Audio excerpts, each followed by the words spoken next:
نحمده ونصلي على رسوله الكريم اما بعد فاعوذ بالله من الشيطان الرجيم بسم الله الرحمن الرحيم رب اشرح لي صدري ويسر لي امري واحلل عقدة من لساني يفقهوا قولي سورة آل عمران آیت نمبر 181-182 لقد سمع الله قول الذين قالوا ان الله فقير ونحن اغنياء۔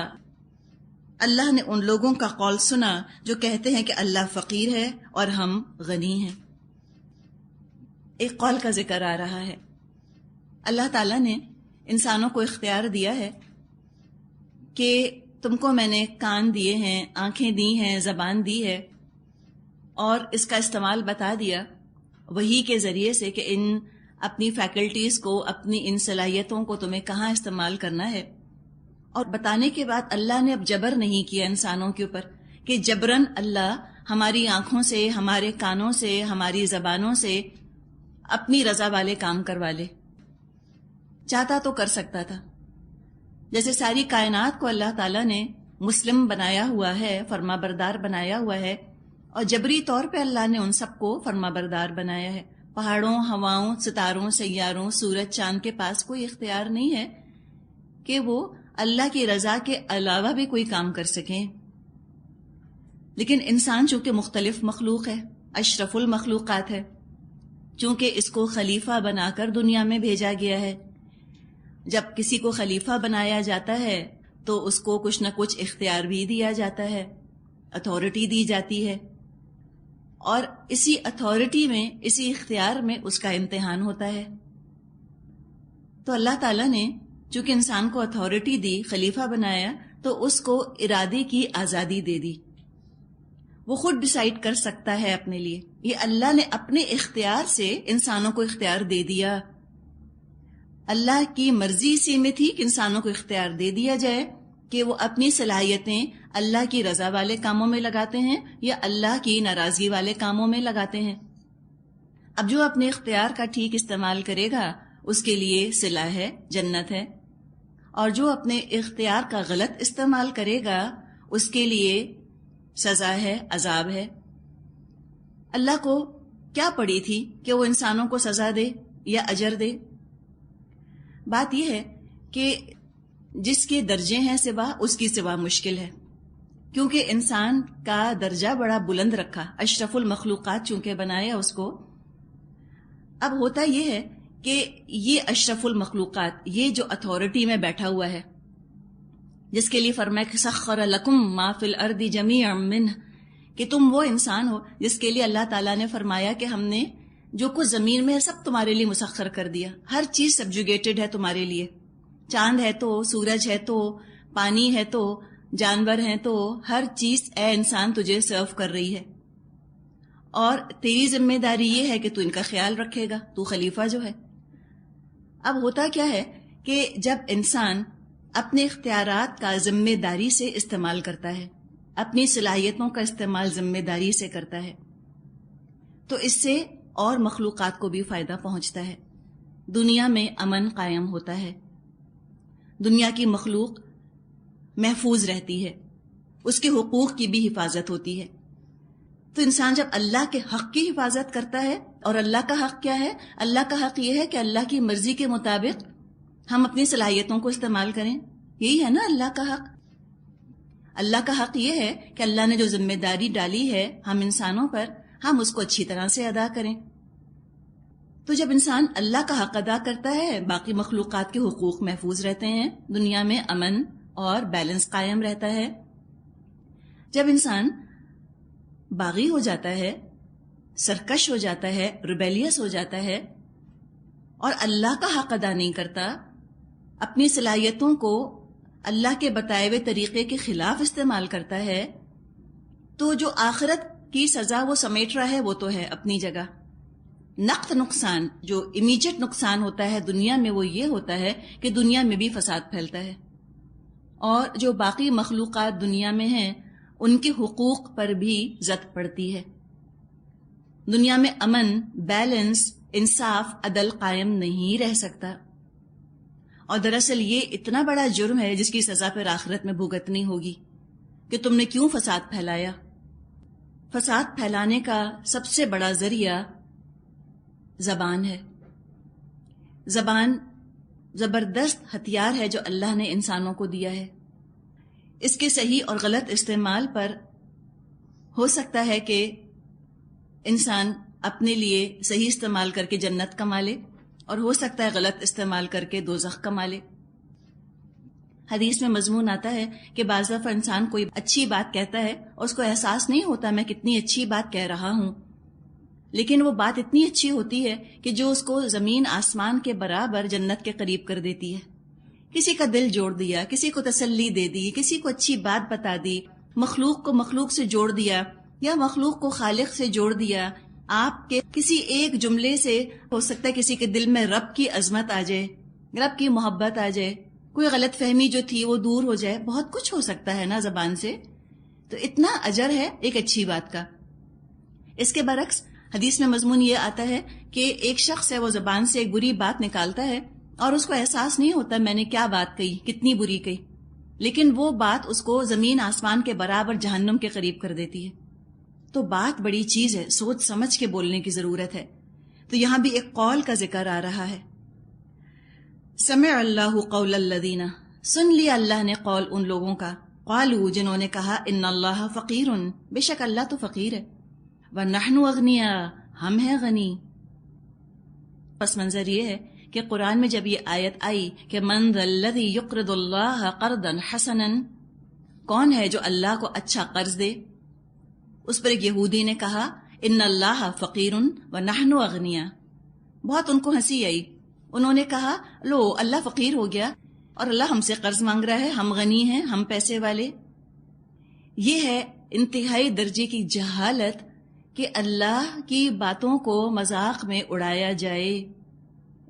یہ مذاق کی ایک مثال ہے یہاں پر، ظاہر ہے سیریسلی تھوڑی کہا ہوگا، کوئی بھی اتنا احمق تو نہیں، اور وہ بھی اہل کتاب میں سے، کہ وہ یہ سمجھے کہ نعوذ باللہ اللہ فقیر ہو گیا اور ہم غنی ہیں۔ یہ تو ہم کہتے ہیں نا لائٹ وین، ایسی ذرا ہنسی مذاق میں ایک بات کہہ دی۔ تو یہ مذاق جو ہے حضور، یہ دراصل جہالت کی پیداوار ہے۔ جہالت کیا کہ جب انسان اپنے مقام سے ناواقف ہوتا ہے اور اللہ کے مقام کو نہیں پہچان پاتا، پھر وہ اللہ کی باتوں میں مذاق شروع کر دیتا ہے۔ اس کو جوکس یاد آتے ہیں، قرآن سن کر لطیفے یاد آتے ہیں، اللہ کے بارے میں بھی اس کو بڑے بڑے لطیفے یاد آتے ہیں، رسول کی ذات پر بھی وہ فقرے چست کر دیتا ہے۔ تو یہ ان کا حال ہو گیا کہ انہوں نے اللہ پر ایک فقرہ چست کر دیا اٹھا کر، جیسے آپس میں بیٹھ کے بے تکلف دوست ایک دوسرے کی ذرا لیگ پولنگ کرتے ہیں، انہوں نے سوچا نعوذ باللہ چلو ذرا اللہ کی لیگ پولنگ کر لیتے ہیں، نعوذ باللہ۔ جب بہت مذاق کسی کے ساتھ کیا جاتا ہے تو بتائیں کیا ہوتا ہے، نتیجہ کیا نکلتا ہے اس کا؟ جی ہاں بالکل، دل سے عزت ختم ہو جاتی ہے، دل سے عزت ختم ہو جاتی ہے۔ تو کچھ ہستیاں اتنی مقدس ہیں کہ ان کے ساتھ آپ ذرا کچھ شگفتہ گفتگو تو کر سکتے ہیں، لیکن مذاق نہیں کر سکتے اس طرح سے۔ ان کا مذاق میں بھی نہیں اڑایا جا سکتا۔ ہم جب ایک جیسے ساتھی بیٹھے ہوں، ہم عمر ہم مرتبہ فرینڈز ہوتے ہیں جیسے، یا بہن بھائی ہوتے ہیں آپس میں، یا آپ کلاس فیلوز ہیں، چلیں آپ تو ایک مرتبے کی ہیں نا، آپ نے کر لی بات، کوئی حرج نہیں، ذرا سا آپ نے لائٹ وین میں گفتگو کر لی۔ لیکن کچھ ہستیاں اتنی سیکرڈ ہیں، اتنی مقدس، اتنی ہولی ہیں کہ مذاق میں بھی ان کا مذاق نہیں اڑایا جا سکتا، جس میں اللہ کے تمام رسول، اللہ کی کتابیں اور بزرگوں کے اندر، چاہے وہ علمی بزرگ ہوں، چاہے وہ استاد کی شکل میں بزرگ ہو، چاہے ہمارے وہ خاندان کے بزرگ ہوں، والدین ہیں، رشتہ دار ہیں، خالہ ماموں، نانا نانی، دادا دادی، یہ سب وہ مقدس رشتے ہیں کہ جن کا مذاق میں بھی مذاق نہیں کیا جا سکتا۔ اور کہاں کہ اللہ کے بارے میں اس طرح لائٹ وین میں گفتگو کرنا۔ اب جو بات یہودی نے کہی، اس کا یہ قول ایسے کا ایسا قرآن کے اندر نقل ہو گیا۔ ابھی جو قول آیا ہے اس پر اللہ تعالیٰ کی طرف سے کوئی تبصرہ نہیں ہوا، مکمل خاموشی ہے کہ اس کا انجام کیا ہوگا۔ صرف کیا فرمایا، سَنَكْتُبُ مَا قَالُوا، ان قریب ہم لکھ لیں گے جو انہوں نے کہا۔ اتنی شدید اس کے اندر دھمکی ہے، غیظ اور غضب اتنا بھڑک رہا ہے اللہ کا کہ کچھ نہیں فرمایا. جب انسان کو تھوڑا غصہ آتا ہے تو کافی بول لیتا ہے. جو ہم مائیں ہیں, ہم دیکھیں تھوڑا بہت بچوں پر غصہ آتا ہے تو انسان ڈانٹ ٹپٹ کر لیتا ہے, ڈراتا ہے, دھمکاتا ہے بچوں کو. لیکن جب شدید غصہ بچوں پر آتا ہے کسی بات پہ تو ہم بات نہیں کرتے, ہم کہتے ہیں اچھا ٹھیک ہے. اچھا ٹھیک ہے کے اندر جو غضب پنہاں ہوتا ہے وہ یہاں پر ہے. سنکتب ما قالوا, ان قریب ہم لکھ لیں گے جو انہوں نے کہا. ان قریب کیوں, فوراً کیوں نہیں لکھ لیتے؟ یہ اللہ کا رحم ہے نا. ایسے بدتمیز لوگوں پر بھی اللہ ایک دم اپنا غصہ, اپنا غضب نہیں انڈیل دیتا, ان کو مہلت دیتا ہے. ہو سکتا ہے کہ استغفار کر لیں, ہو سکتا ہے توبہ کر لیں, شرمندہ ہو جائیں, تھوڑی سی مہلت. اللہ ہمیشہ مہلت دیتا ہے. ہمیں اللہ کتنی مہلت دیتا ہے, دیکھیں کتنے ہم خوش قسمت ہیں کہ اللہ ہمیں استغفار کی توفیق عطا فرما دیتا ہے. تو یہ استغفار کر لینا انتہائی درجے کی خوش قسمتی ہے انسان کی. تھوڑی مہلت دی گئی, نہیں کریں گے استغفار, اپنی بات پر بہت خوش ہوں گے, بہت اپنے آپ کو اسمارٹ ایلیک سمجھیں گے, تو ٹھیک ہے فرمایا لکھ لیں گے. اور قیامت کے دن جو اعمال نامہ ان لوگوں کو ملے گا اس میں یہ جملہ لکھا ہوا ہوگا. اور جب اللہ کو فیس کریں گے تو پھر کیا ہوگا, کیسے اللہ کا غضب ان کے اوپر بھڑکے گا, یہ سب باتیں امیجنیشن پر چھوڑ دی گئیں. اور یہ بات کون سی بڑی ہے, اہل کتاب کے جرائم, اہل کتاب کے کرائمز کچھ کم نہیں ہیں. فرمایا وَقَتْلَهُمُ الْأَنْبِيَاءَ بِغَيْرِ حَقٍّ وَنَقُولُ ذُوقُوا عَذَابَ الْحَرِيقِ. اور اس سے پہلے وہ پیغمبروں کو ناحق قتل کرتے رہے ہیں, وہ بھی ان کے نامہ اعمال میں لکھا ہے. جب فیصلے کا وقت آئے گا اس وقت ہم ان سے کہیں گے لو عذاب جہنم کا مزہ چکھو. آیت 182 ذَلِكَ بِمَا قَدَّمَتْ أَيْدِيكُمْ وَأَنَّ اللَّهَ لَيْسَ بِظَلَّامٍ لِّلْعَبِيدِ.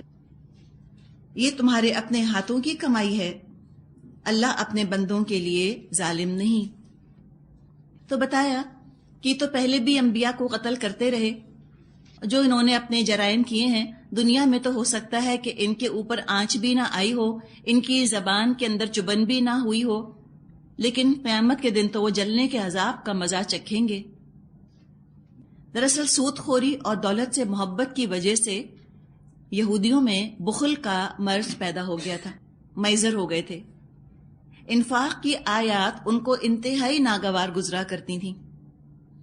اب انفاق کرنا نہیں تو اب آخر راہ فرار کیسے اختیار کریں؟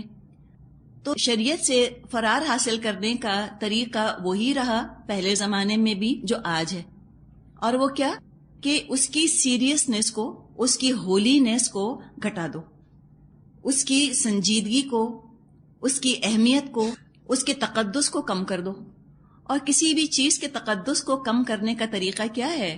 مذاق اڑا دو, اس پہ کوئی فنی موویز بنا دو, اس پہ کارٹونز بنا دو, اس پر جوکس بنا دو.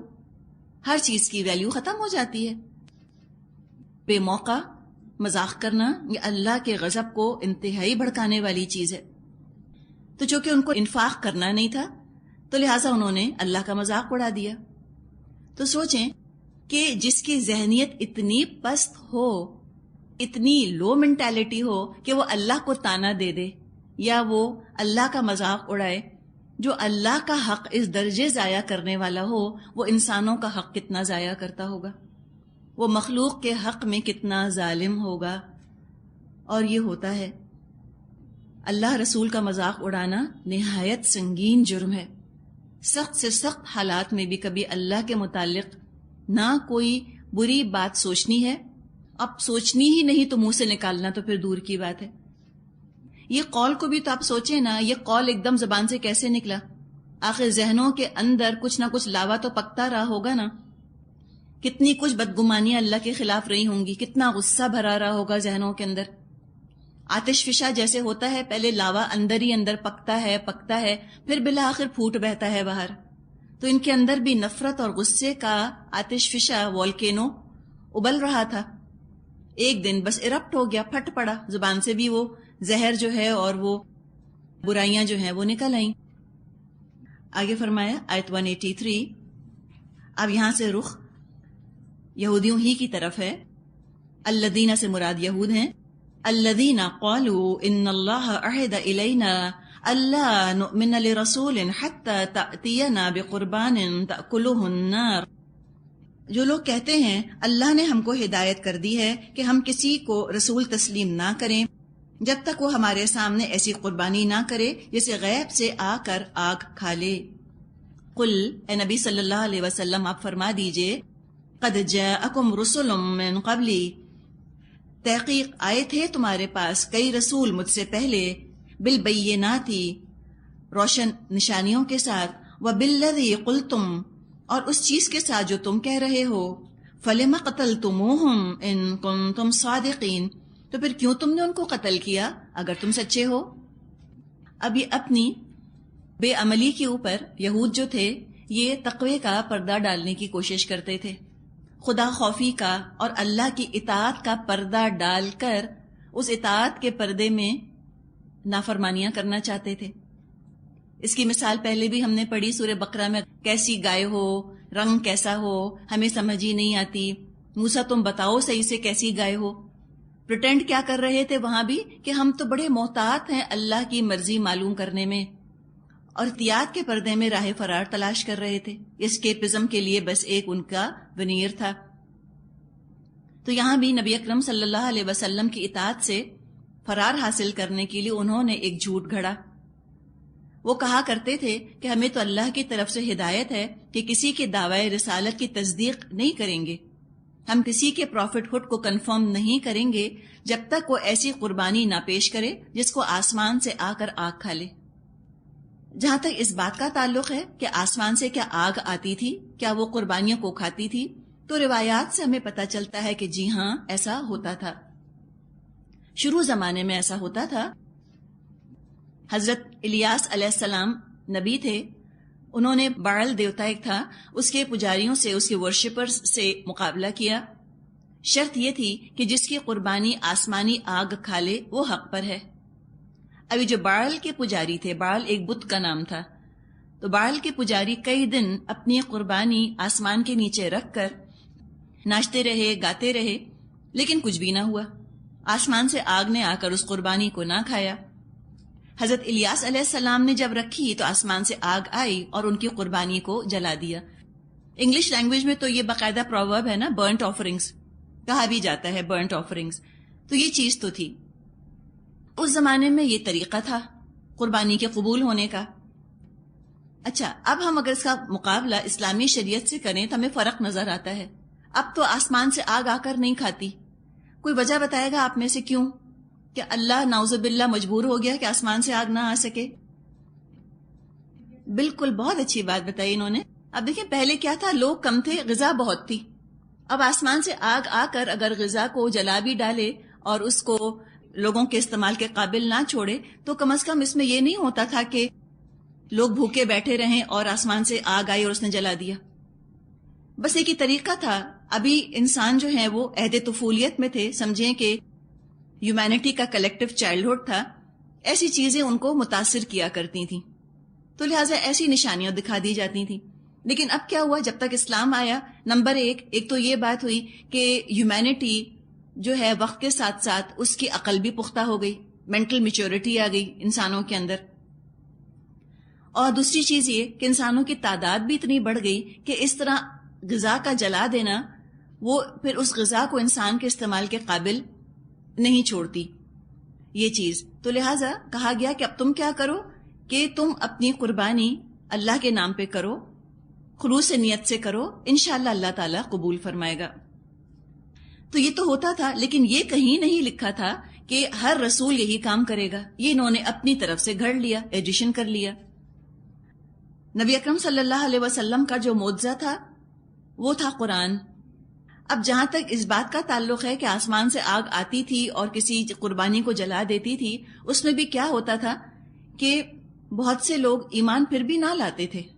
اتنی کھلی نشانی دیکھنے کے بعد بھی ایمان نہ لاتے تھے، بلکہ زیادہ ہی سرکش ہو جاتے تھے. فرعون نے کچھ کم معجزے دیکھے، لیکن معجزے دیکھنے کے بعد کیا وہ ایمان لایا؟ نہیں. اور جن کو ایمان لانا ہوتا تھا وہ تو کتاب کی تعلیمات پہ اور رسول کی تعلیمات پر ایمان لے آیا کرتے تھے.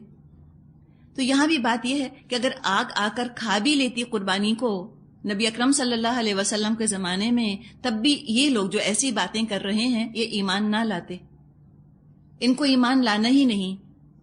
جس نے فیصلہ کر لیا کہ نہیں ماننا وہ آنکھیں نہیں کھولے گا۔ یہ حرکت بنی اسرائیل نے کی۔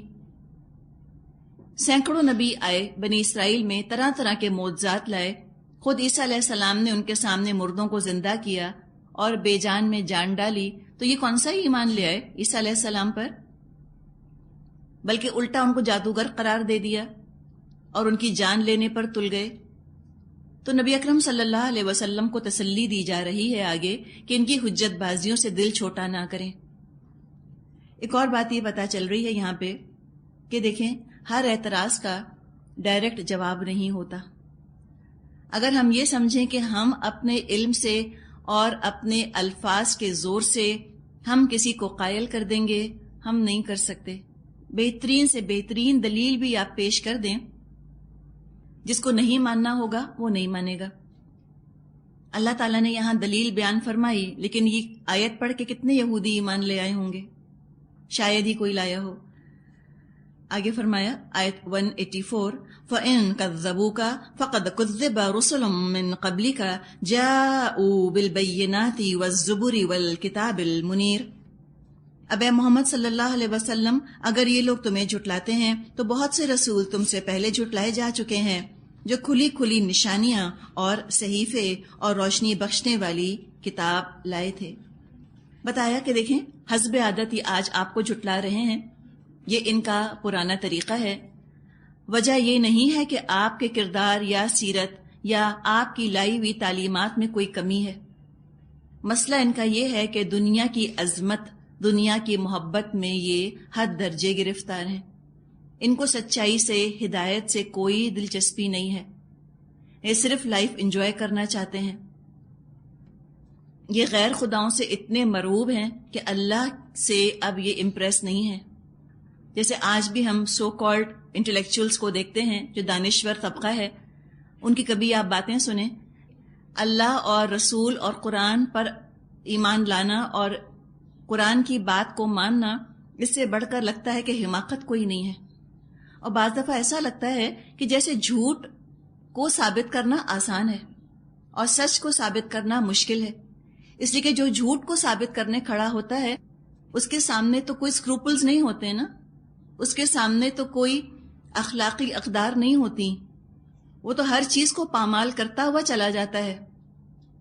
اور جو سچ کو ثابت کرنا چاہ رہا ہوتا ہے اس کی تو لمیٹیشنز ہیں، وہ سچ کو ثابت کرنے کے لیے جھوٹ کا سہارا لے ہی نہیں سکتا۔ وہ جب بھی بات کرے گا وہ تو سچ کے دائرے کے اندر اندر بولے گا، سچ سے باہر نہیں نکل سکتا۔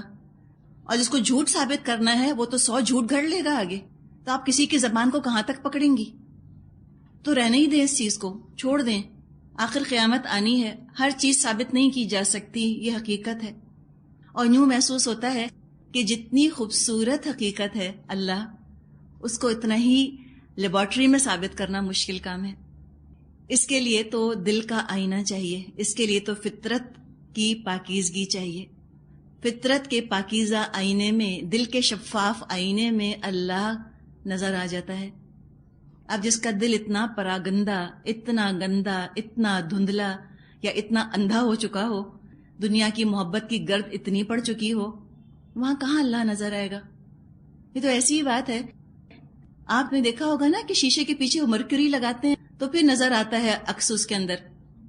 بعض دفعہ کیا ہوتا ہے کہ وہ شیشے کے پیچھے جو مٹیریل لگا ہوتا ہے وہ خراب ہو جاتا ہے، کالا کالا سا ہو جاتا ہے۔ اب آپ کچھ بھی لا کے رکھ دیں کچھ نظر نہیں آتا۔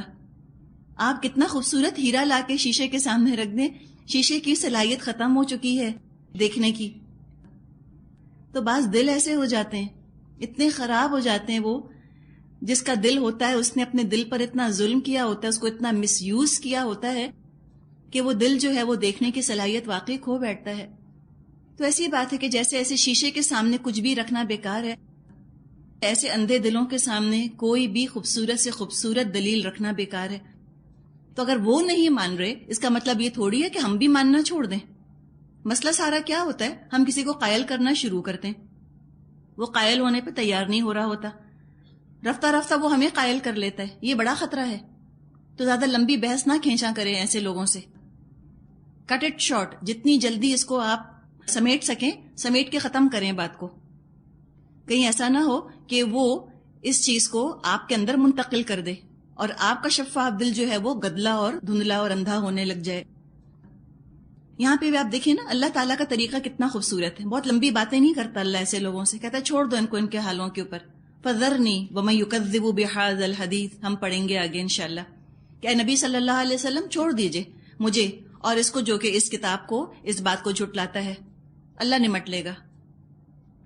آگے فرمایا آیت 185، کل نفس ذائقۃ الموت، آخر ہر جان چکھنے والی ہے موت کا مزہ. الٹیمیٹ ڈیسیشن تو کب ہوگا؟ دنیا میں تو نہیں ہوگا. دنیا میں لاجک سے، دلیل سے، اپیل سے آپ بات ہی کر سکتی ہیں، آپ میسج کنوے کر سکتی ہیں، کنونس نہیں کر سکتی. نہ آپ کسی کو کنونس کر سکتی ہیں، نہ آپ کسی کو کنورٹ کر سکتی ہیں. اس کو جان لیں اچھی طرح اور اپنی لمیٹیشنز کو پہچان لیں کہ میں بات بتا سکتی ہوں، میں اس کا دل کھول کے اس کے دل میں انڈیل نہیں سکتی یہ باتیں.